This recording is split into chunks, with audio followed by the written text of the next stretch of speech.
Hello, listeners, and welcome to the Turnin Dirt podcast, where we talk all things agriculture and maybe a few other notable topics. This episode is powered by Mazer Group. Mazer Group is a family-owned and operated New Holland dealer complex consisting of 18 locations across Saskatchewan and Manitoba. I'm your host, John Mazer. Hi, Ryan. What's going on? Not much. This is an episode I've been looking forward to. Ryan Hooper's in the booth with us for all our listeners. He has second generation of Deer Creek Farms. Third generation to Deer Creek Farms, just north of Fort Qu'Appelle. He's a grain farmer, ex-cattle farmer. We can get into that in a bit. Runs quite a few New Holland CX 8.8 combines and a plethora of other equipment that I don't want to mention, but we will mention because we're going to have to get into the tractor situation and what's coming up here. But Ryan, thanks so much for coming. Thank you for asking. Trust me, it was my pleasure. I want to hear your version of the history of Deer Creek Farms first. I guess it goes back to my grandfather coming across when he was 13 years old. We found his name in Ellis Island, 1895. He was born, and he was 13 when he came across. His name was in there. He came to the States. He told the story as if the German army had come to their settlement on the Russian-German border and had taken everything. They've taken their garden, their livestock, their dishes, everything they had. Really? And his father wanted a better life and he sent his oldest son, 13-year-old, put him on the bottom of a boat. If you can imagine a 13-year-old kid, people think it's tough today. Yeah. And he landed in New York and somehow made it into the Midwest United States. And I think he stayed there a few days or a few years, and got on a train and made his way to Winnipeg and became a train engineer. And that's how he came out west here. And I'm not sure he was a real great farmer as far as dirt farming. He was a businessman. He loved to own businesses, and he had eight or 9 quarters of land in the 30s. So yeah, that's big land for that time. It was. I mean, there was a lot of bush. It wasn't a lot. Yeah. of farmable land, but they farmed with horses, and that was the transition into the tractors was through the 40s and 50s. Yeah. So. Yeah. Was he using steam engines at all? Well, I know that he had a thrashing crew. Yeah. And I would imagine there would have been some steam engines in there, but my dad's oldest brother started a Deere dealership, a John Deere dealership in the town of Lipton where we were from. And but Grandpa, I think they started with Ford 9 ends and 8 ends, and that might have been the first tractors, and then it was on to the Deere. But yeah. The only reason I ask about steam engines is because I got a friend who's just recently built one, taken it apart and put it back together. And he was at the Threshermen's reunion in Austin. I don't know if you've ever been, but there's a whack load of them there, and they're a marvel of engineering. Who thought of how this whole steam engine works and how we're going to turn it into power to put a PTO on it and then make it drive a threshing machine. It was just I thought it was very impressive. The technology that they introduced to this world is still, some of it is still being used today. Yeah. Like the engines on the airplanes, like the rotary engines. They're still being used today. It's hard to believe that 1950 stuff is still in circulation today. Yeah. Even the first jet engines are still being used, and it's almost like it was such perfection that they can't almost make it better today. So no, they can make it better by regulating emissions, Ryan. Oh yeah, that's nothing we need to talk about. No, okay. Well, we might get into it. We'll see. So you grew up in Lipton, went to school in Lipton. I did. And you were working on the farm concurrently while going to school, I'm assuming? Let's just say I'd rather clean the barn out than go to school. I gotcha, yeah. I did not enjoy going to school. No. Except recess. And gym. And the girls. Yeah, and the girls and gym. But no, I did. It's not that I was not smart in school. It's that I took no interest in it whatsoever. Yeah. You got to like what you're learning about. And otherwise, you can't concentrate. I was the same way. Like, I watched out the window all day long. yeah. Wishing you were outside. Yeah. Yeah. Learning about social studies when you'd rather be riding a combine or a tractor. I know that feeling because I was there. It was a struggle. It was real. I mean, and it was a lot of, I guess it wasn't every kid in school, but most kids in school would rather have been at home driving equipment. I would have rather shoveled a grain bin than go to school. Yeah, that's saying something. That wasn't a fun job. No. Yeah. So were you, as a kid, you were in cattle? Because I know you got out of cattle at some point. It was actually within the last decade here? It was the fall before BSE hit. It was perfect timing. I had a guy from the Grenfell area actually come and buy the cows out of the pasture, and I had the calves yet to sell. I got $1,500 a cow, which was big money. Yeah. I had the calves yet to sell, and I also had all my feed to sell. So it was actually perfect. And by spring, BSE had hit, and I'd felt so sorry for anybody that was in the cow business at that time. Yeah. Yeah. Do you remember what year that was? I'm thinking 2003, 2004. Okay, so you're upwards of 20 years ago that you got out of it. Yeah. It's got to be when it was. I'm not quite sure. Yeah. But and was there a reason that you got out, or was it just time that, Well, my father was always in cows. He always had 80 to 100 cows, and that, my mom taught school. My dad never, really, expanded a lot on the farm. But I mean, with my mom's wage and the cows, and he probably farmed 6 quarters. I mean, he was happy. You know, they made a good living, but we always had cows, always had, top commercial cows. But we had a neighbor, probably 3 miles from the farm, had purebred cows, and he sold his farm, and he had these purebred cows. I think he had 10 purebred cows, and he brought them to our place. And I kind of liked, he had some bulls, and I kind of liked that whole deal. And I bought his cows and kind of went from there into the purebred Charolais business. Gotcha. Yeah, I was going to say, because you still have a Charolais sitting at the end of your lane. I do. Except it's a statue. Yeah. That's how I know where to turn. It's a statue of a cow where there's no cows. I actually love cows. But the business is very busy. Yeah.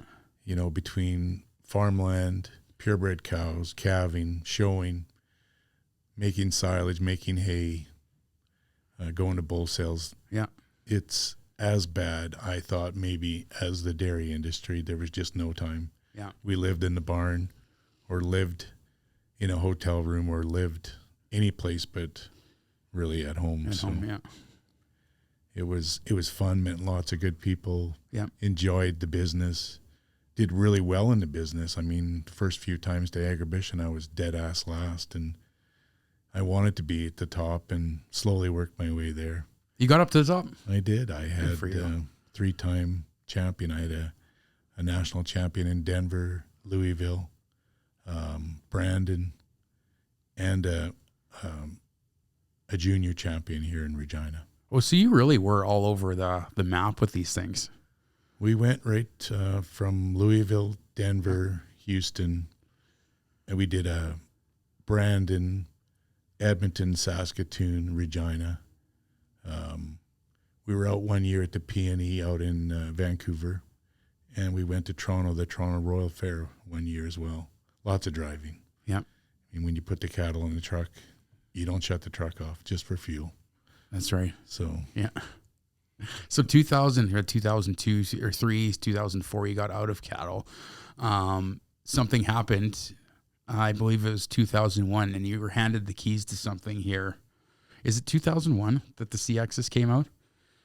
I think they were introduced in 2000, but the first one hit the ground here in 2001, I think. Yeah. For our listeners out there, Ryan was handed the keys to the first CX, I believe, out of production. It was delivered here in Regina, Saskatchewan from Deer Creek Farm. So that was, before that, you were running 66s, right? TX 66s? I was. I think in 97, I traded you some CTS 2s to this dealership. I don't know what those are. CTS2s. John Deere CTS 2s. That was their rice combine. Okay. It was their combine that I went to the factory with John Deere, and I said, you people need to make this combine better. This is an amazing combine. So it was basically the Cat combine. Yeah. It had the 9500 front end in it, feeder house and cylinder, and it had 2 rotors behind instead of walkers. It was the combine. I got on a plane and made a special trip to John Deere, and I was in a room with 10 guys and a dealer, and this was their rice combine, and they were about to put an end to this combine. And I said, you guys don't know how close you are to taking over Western Canada with this combine. It just needed more capacity. And they laughed. They laughed at me, and they said, this is a rice combine. Really? This will never go anywhere. And I said, I understand in the corn and bean business, you don't need this combine. But in Western Canada, in small grains, this combine could take over the industry. You could not believe how much capacity. I mean, say a 60 bushel wheat crop with a 30-foot header, you could drive 5 miles an hour in really? And combine all day long. And that, compared to a 9600, the combine would throw nothing on the ground. But in canola, it ran out of sieve area, and it ran out of return area. It needed dual returns. It needed, even the 9600 body with that combine, it would have been amazing. Yeah. And they basically laughed at me, and I think that's when the Markisons brought me a TX, and they dropped it off one day, and we filled it with fuel, and the next day came around and nobody was coming to get it, and so we put a little more fuel in it, and they actually at noon or 6 o'clock we had to put more fuel in it because they didn't come. So that night we just filled it up thinking, they're not coming. They literally left that combine for 4 or 5 days, and we fell in love with it. I mean, it was a marvel for its time. It really was. Yeah. I mean, what we loved about it was its capacity. The cab was probably quieter than the cab we have today. Did it have problems? It had, it had a lot of problems.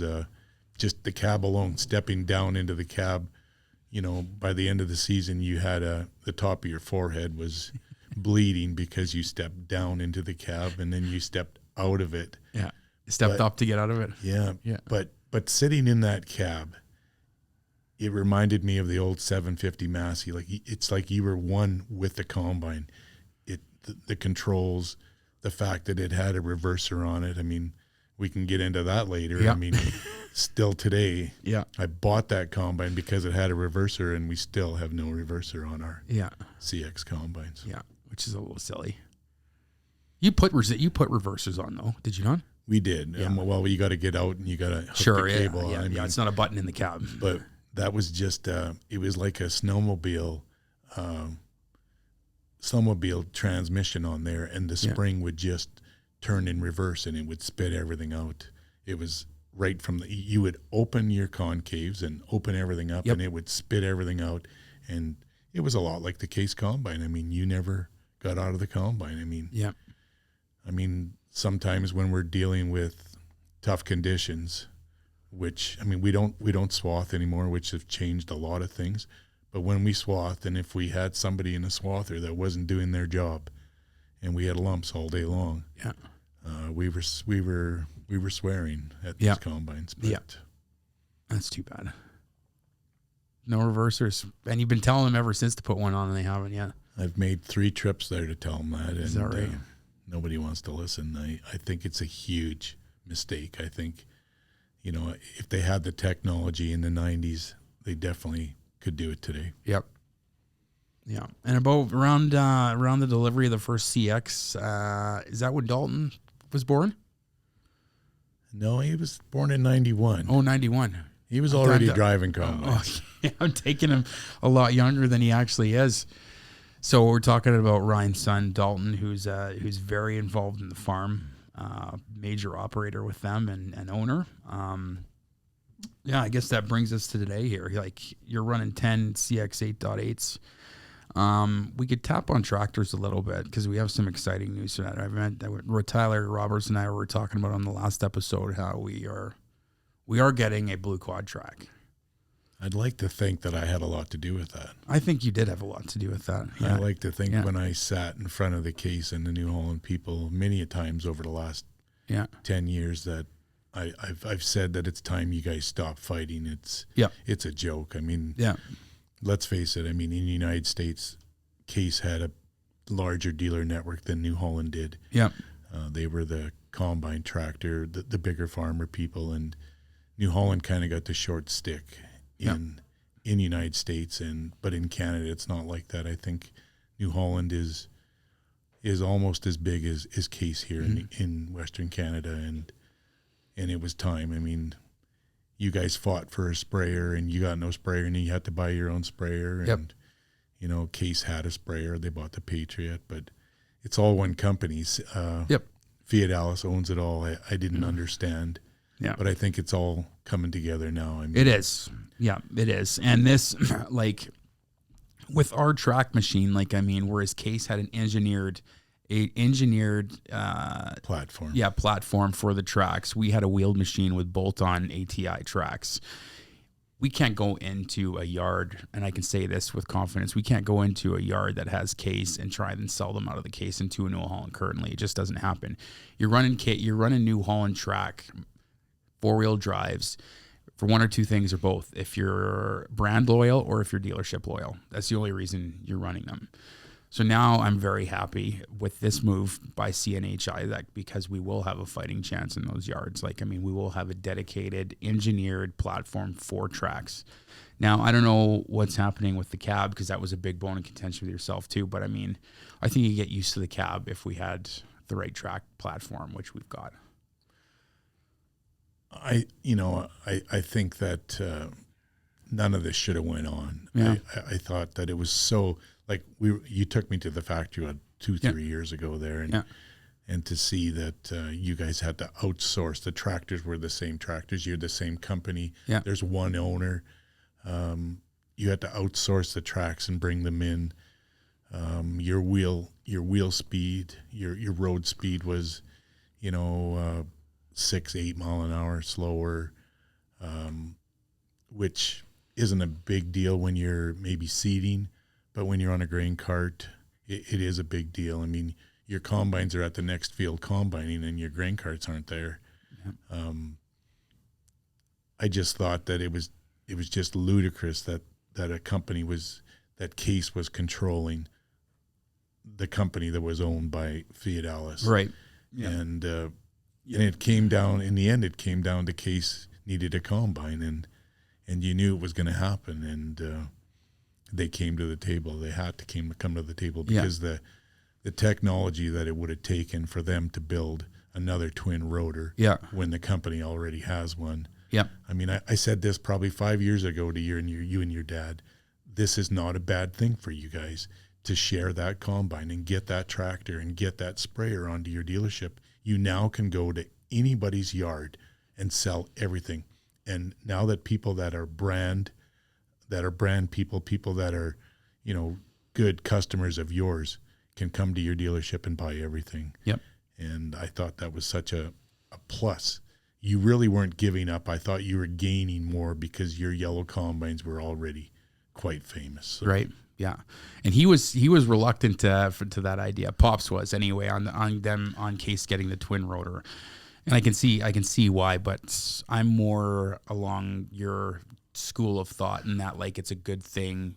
It's a good thing for the company overall. But I can understand his point of view. I mean, he was the one that fought for the tracks. Yep. He had to go out there and source a track so that he could have a tractor. I mean, it was Bob that did that, and I mean. I can also understand him with the combines. I mean, the twin rotor was patented, and the patent was coming off. I mean, they had something special. But I mean, the sprayer, he went out and he bought the sprayer too. I mean, he went with New Holland and he bought that front boom sprayer. Yeah. I can't put my name on it. What was it? Guardian. the Guardian. Well, no, what was it before the Guardian? The red. Miller. The Miller sprayer. Sorry. And honestly, we had probably 8 new John Deere sprayers. I probably had 8 case sprayers. And although we've had some problems with these sprayers, it is by far the superior sprayer in the industry. I mean, once you drive this sprayer. Yeah, a front boom sprayer, yeah.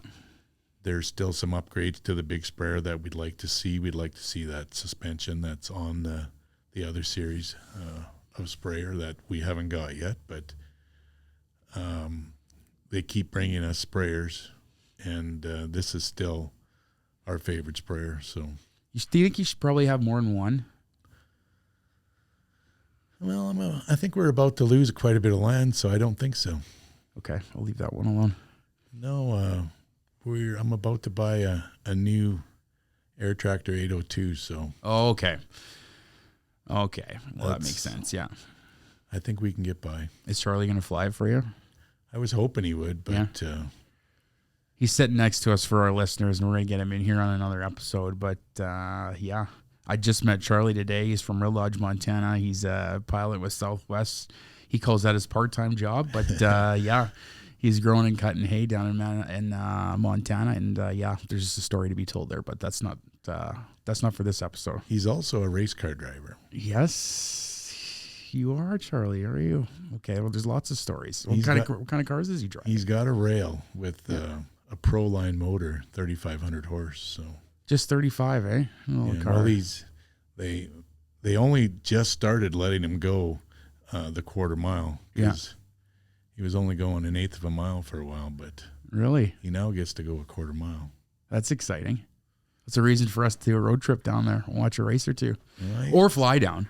I spent a week with him in Vegas last winter while he played. Oh, that's fun. Yeah, it's good stuff. What show were you mentioning that I should ask him about who's going to win? Street Outlaws. Street Outlaws? Yeah.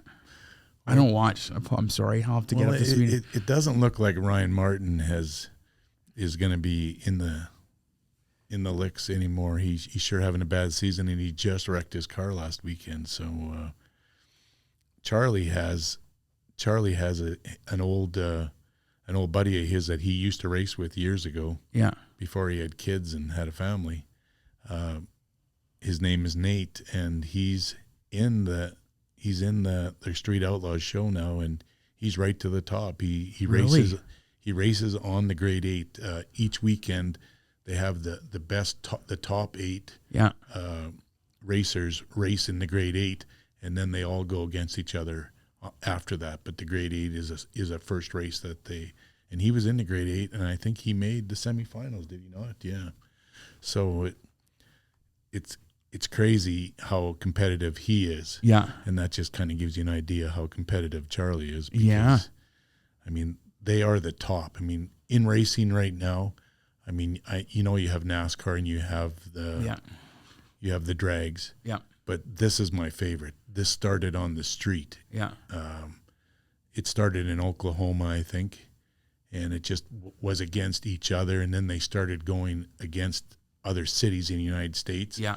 And then that was just on the street. Yeah. They now go to the racetracks, and they race every weekend across the United States. And I think it's the most watched racing program that there is. Really? These guys came from the street. Yeah. And they built themselves into, what are they, 4,000 horse now? Oh, my God. So what kind of... 5,000. 5,000 horsepower. So what are we talking? Are we talking just straight drag races? Yes. Yeah, we're not talking track races. You're talking quarter mile. Okay. No prep, yeah. What? No prep. What? Yeah. Okay, yeah. It's insane. We got to get Charlie on here and talk to him about this because, yeah, I had no idea there's this whole subculture of racing fanatics and racers in general. So, well, there was street racing. Yeah, of course, yeah. There's always been street racing. I mean, Street Outlaws started. They would race at night all the time. Yeah, and I mean, obviously, they would fool around. They would fool around during the week before their main race, and Yeah. the cops would always be chasing them and whatnot. But I think it's all, I mean, they played that in the show, but Yeah. I think it's all in the up and up. I mean, Yeah. they still street race like that. Sure. Street Outlaws. I got to watch. I got to know what you guys are talking about. So we're kind of off topic, but it's okay because I want to hear about it. I got to push your buttons here because you haven't swore yet, which is crazy. So tell me about what keeps you up at night in the industry. Mostly lawsuits. Lawsuits Yeah. pertaining to you? Well, mostly. We can't talk about any ongoing investigations, can we? Or can we? Well, Unless you want to. I've got a motor that failed in an airplane. I guess it's 2 years ago now. It was a 3,000 hour warranty engine, and at 220 hours it failed, and it's General Electric. They used to be built in United States, and they're built in Prague, Czechoslovakia now, and it was $500,000, and they've offered us, their first offer was $69,000, and they're at $150 today, and I've had to lease an airplane that cost me $150,000 a year to lease an airplane. So 2 years is $300,000. Yeah. I've almost paid for my motor already. Well, you can tack that on to the lawsuit, though. Oh God! Why the hell aren't they paying if it's a 3,000 hour warranty engine? General Electric, they make this Walter engine, and I think they want to stop making it. I think they just want to make the big engines for the big aircraft. Yeah. And it's funny. We were on a 3-hour phone call with them last June. They admitted to parts in the airplane being wrong, like 1997 parts in a rebuilt engine that should have never been in there. Oh, no. But they also said that we should have stopped and sent them the engine and they could have fixed it. Well, it happened in midair, so I'm not sure. And how are you supposed to know that? Well, the biggest mistake was the pilot didn't wreck the plane, because insurance would have just wrote us a check and we would have just bought a plane. But because we saved the plane, there was only like $275,000 damage on the plane. So I spent $22,000 on a premium, and I still got no motor 2 years later. So see where you get for being nice. Should have wrote the plane off. Well, you did everybody a favor. You get the plane intact, and you're still fighting with these guys. Just for clarity here, are we talking pilot ejects and lets that plane go right down to the ground? No, for a guy who doesn't know planes here. So you're not going to wreck a plane. You're wrecking yourself. Well, it's a spray. Have you ever seen a spray plane before? I believe the ones that would. Yes, the spray the crops. Water this is what we're over, talking about. Egg cats or fires. I don't know the actual names of them. Yes, yeah. Okay. So you can change the settings. You can change the configuration of those planes to be a water bomber. But these ones just have their wings are outfitted with nozzles, and you just fly and you're following a GPS. You're following your navigation on where your lines are, and doing swoops and turns and flying around. I've been watching too much Top Gun here. Yeah, that's right. Yeah, because I'm thinking, what do you mean just wreck the plane? Yeah, you're not spraying fields with Hornets, with Super Hornets. Yeah. Okay. Too fast. Yeah, way too fast. Way too fast. Have you thought about spraying with helicopters at all? Because this is coming now, or has it been around for a while? Helicopters have been around for a long time. Yeah. I built a runway. Yeah. We have a hangar.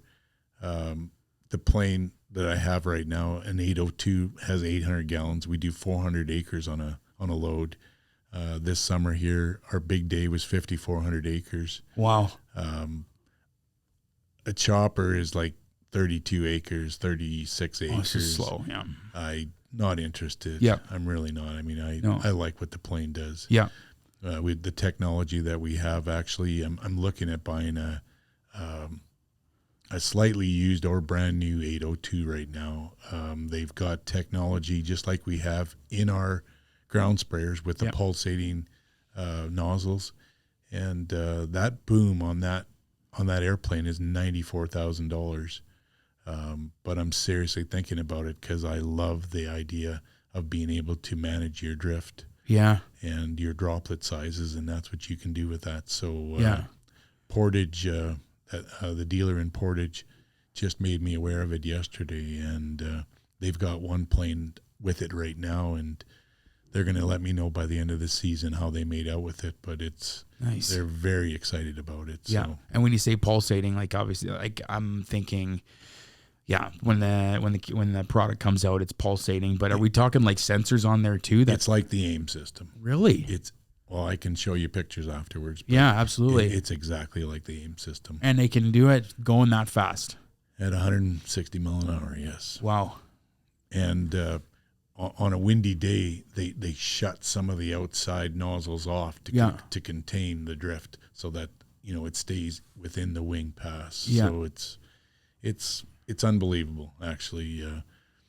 There is nothing that does a better job on bugs or disease than an airplane or desiccating. Yeah.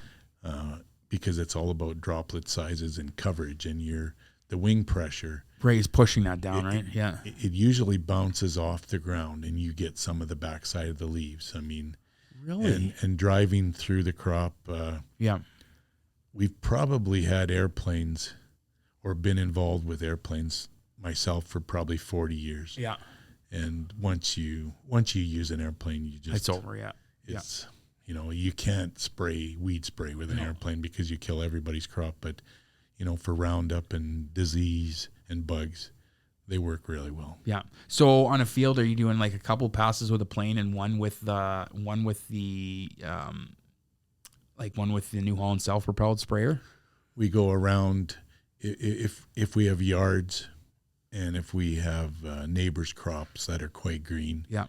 We will go around the fields and give him a buffer. Gotcha. But mostly just the yards. The fields will wait until the wind's the right way, or when the wind is the right way, the pilot will go out and do all the north sides of the fields or all the south sides of the fields, and then he'll go back and finish the fields afterwards. But when the wind is right, they go out and. So there's an art to it then. Oh, there really is. Yeah. And you just got the one plane right now, and are you like this one that you're talking about buying? It's going to be a second to the fleet. No. Well, I've leased a plane because our plane never had an engine. So no, 1802 would be a lot. I mean, we did 85,000 acres last year with an airplane, so that's crazy. We could easily do 100,000 acres. And since we have the pod shatter canola, nobody wants to drive through their canola anymore. No, when you have $20 canola, and even $11 wheat, we're having more and more of our neighbors and our customers are doing more and more acres all the time. Right. It's not that they don't have the time to go drive through their crop. It's that they see that there's a benefit. Sure. Using an airplane. Yeah. Is there a business model there for you then? Do you look into more planes and doing more custom work? Well, there's a pilot shortage. Yeah. There really is. I mean, this spring, I lost my pilot. He had a hip replacement, and when I put an ad out this spring, there was 35. They were Western Canada was 35 pilots short. So I'm actually trying right now. I'm trying with a immigration lawyer. I've got a guy coming from Argentina. He spent 10 days here this summer. He's 44 years old. He's had 25 years experience in an airplane. He has his own company, and he wants desperately to come and bring his family. That would be awesome. So that would be perfect, and I would give him a full-time job, where a lot of these guys just want to come and spray during the season. Yeah. And it would be nice to have a guy all the time. Yeah. Yeah. So that's in the works then. It's in the works right now. Yeah, so when you need to meet him. I told him his job was not his unless he could speak English, and it's quite funny because his wife and 5 children can all speak English. Yeah. And he was reluctant to learn English, and now he's 3 hours a day in the classroom right now. Oh, no kidding. Okay, and so he promises me he's going to. Oh, yeah. Believe it or not, I mean, I've never been to Argentina, but he says that they're one, very short hair away from being Venezuela. The country's very, very muchly controlled by the government, and they want out in the worst way. Yeah, it used to, and I can't get too deep into it, but like Venezuela used to be a beautiful country to live in, wasn't it? They said it was one of the best. Yeah, and it was just overthrown then. Overthrown. Oh, yeah, it's too bad. Well, we've got a lot of things to cover on part 2 of your episode, because there will be, like, again, they haven't sworn once, which is, like, mind-boggling to me, Ryan, and I'm sure Charlie can understand that. Like, yeah, I haven't pushed your buttons enough, so I'm going to prep some better questions for next time. But right now, we're going to switch gears and go over to producer Jim. He's got a segment for us that we're going to do. Do you want to let us know? Yeah. So this is my time to host and Johnny's time to become the co-guest here. This is called This or That. So I'm going to give you a list of things. You tell me what's better. Yeah. Okay. This is where we could get some debates going with Ryan. Potentially. I mean, Yeah. I don't always know where you guys want to go with this. Some of them are easy. Some of them might be, you might be passionate about. Okay. So I'm going to stop. I'm going to start with, you have to start a fresh farmland right now. Do you use tracks or wheels on your equipment? We still have both. We haven't run tracks on our combines yet, but we definitely like the tracks on the tractors. I still think maybe in mud that the tires maybe would outpull the tracks in the mud, but I love the narrowness. I love the fact that on a grain cart you're not worried about the tires and the headers. We like them in the sheds. We used to run triples or the big 800s. They take up so much room in the sheds. They take up so much room going down the roads. The track, overall, the track, pulling in the dry areas of the field, even the moist areas, the track will outpull the tires all day long. I think you've definitely got more of a pad down. We see less compaction in the field. Less compaction with tracks. With tracks, yeah. Yeah. As far as combines, it's a huge, a lot of money. It's a large amount of money to put tracks on a combine, and although we've had some very wet years where I think tracks on a combine would probably pay. But when you do get stuck, I don't know how the tracks would be to pull out.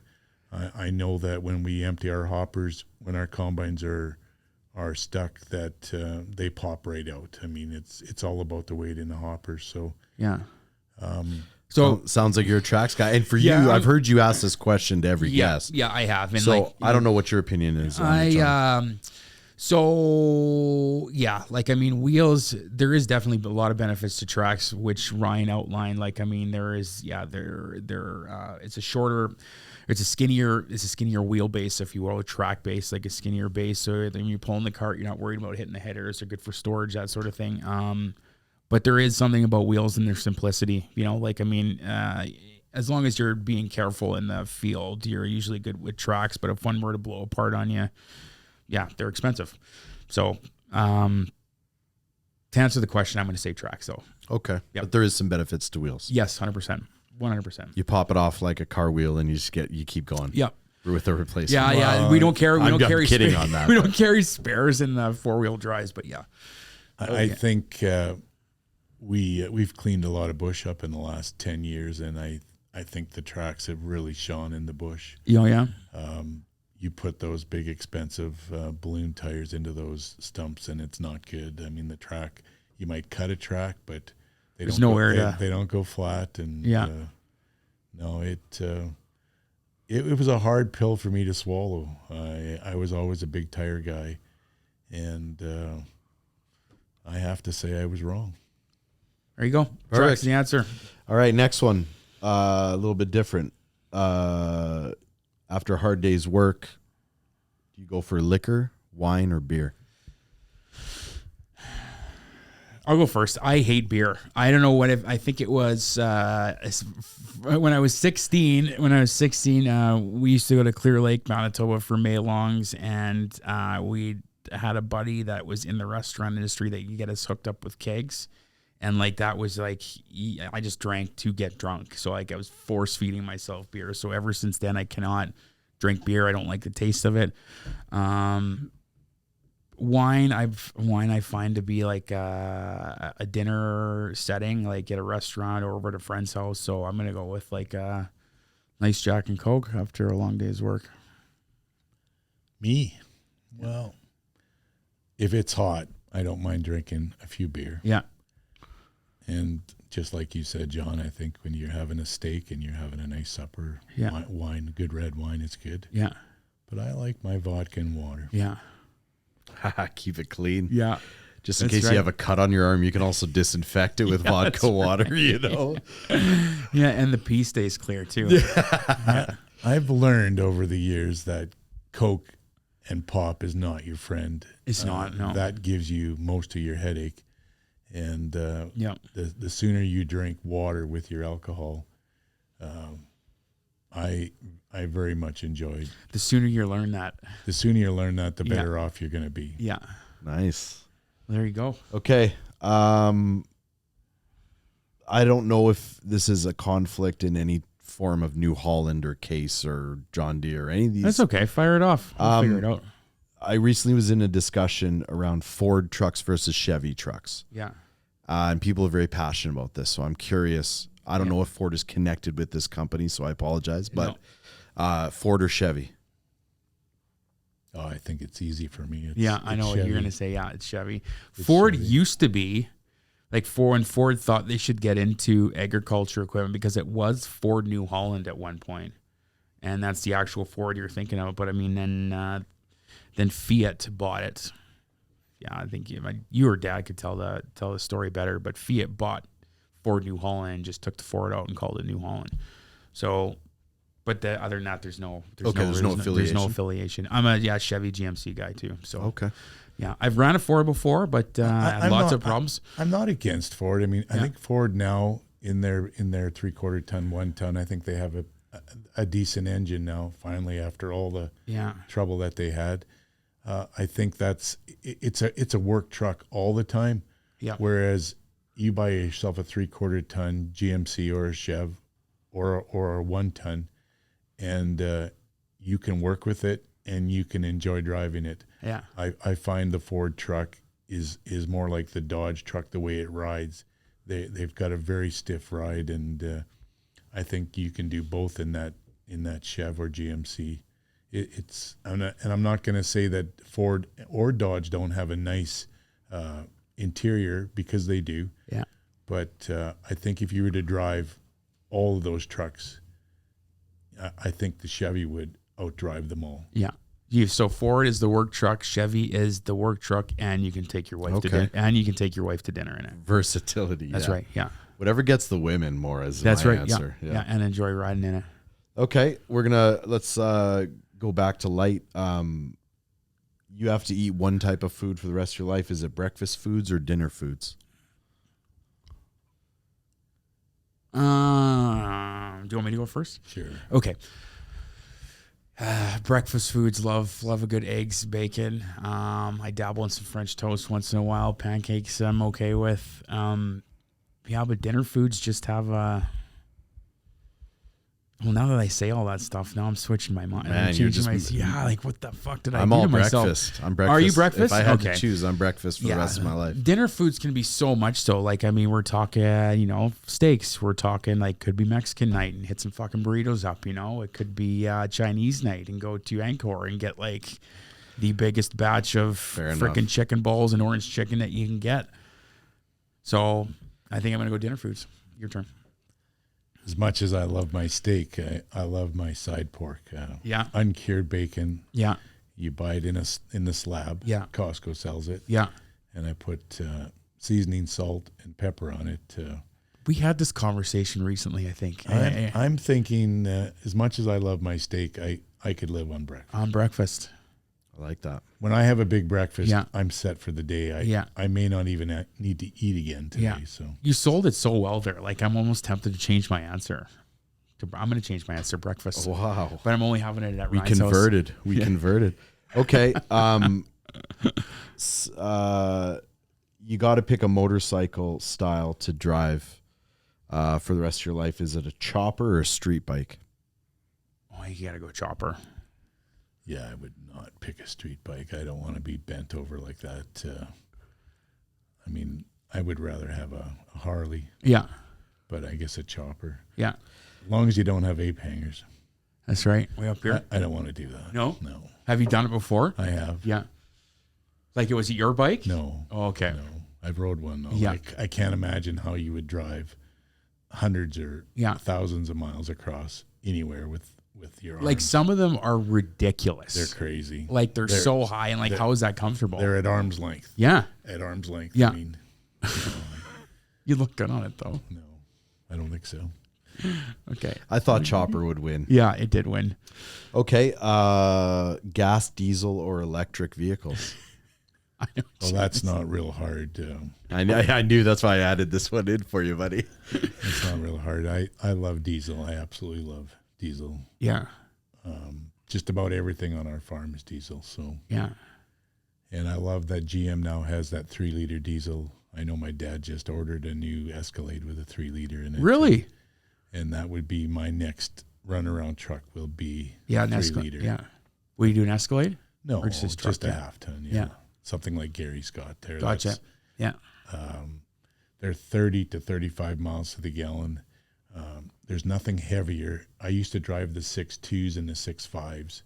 I mean, they weren't the best engines in the world, but in a half ton, that was a heavy front end. And when you're on back roads, those trucks with half tons with a little bit of extra weight in, they just drive and handle so much nicer. Yeah. Interesting. Okay. Yeah. Last one, because I heard you're a hockey fan. I don't know what your favorite team is, but I'm just going to throw this out there. Next season, who would you rather win the Stanley Cup? Toronto Maple Leafs or Montreal Canadiens? Montreal Canadiens. Is that your team though? You know, I hate to admit this, and I probably don't cheer for them anymore. But growing up as a kid, we had 2, 6, 9, and 13, or 2, 9, and 13. We had 3 channels, and we had the Toronto Maple Leafs on CBC, and then you had the French station was 13, and Toronto never won. And Montreal, you want to cheer for losers all the time, and that's before we had the East-West thing, right? Yeah. And honestly, I'm not really. I don't know. I wasn't going to say Canadian hockey. I mean, there's at one point there was 80% of Canadians playing in the NHL, and I think it's 60 or 62% right now. It's like football as well. It's like NFL football. I love the game, and I don't really have a favorite team. I watch players. It's hard not to like what Patrick Mahomes has done. It's hard not to like what Tom Brady's done. Just good football. I mean, there's a kid that plays for the Bengals. What's his name? Joe Burrow. Joe Burrow. I mean, he's just amazing. I mean, my favorite sport is NFL football. I love hockey when it gets to the playoffs, just like baseball. Yeah. But when you're watching 160 games, it's hard to get it, into it. Yeah. And that's where, I mean, I'm not even going to talk about CFL football. It's garbage. But when NFL football gets rolling, I mean, it's my favorite. It really is. Yeah. And I hate what they stand for. I hate what Roger Goodell stands for. And I have problems, watching, what had happened in this world. But, as far as sports go, it's hard for me to not turn on NFL football. Right.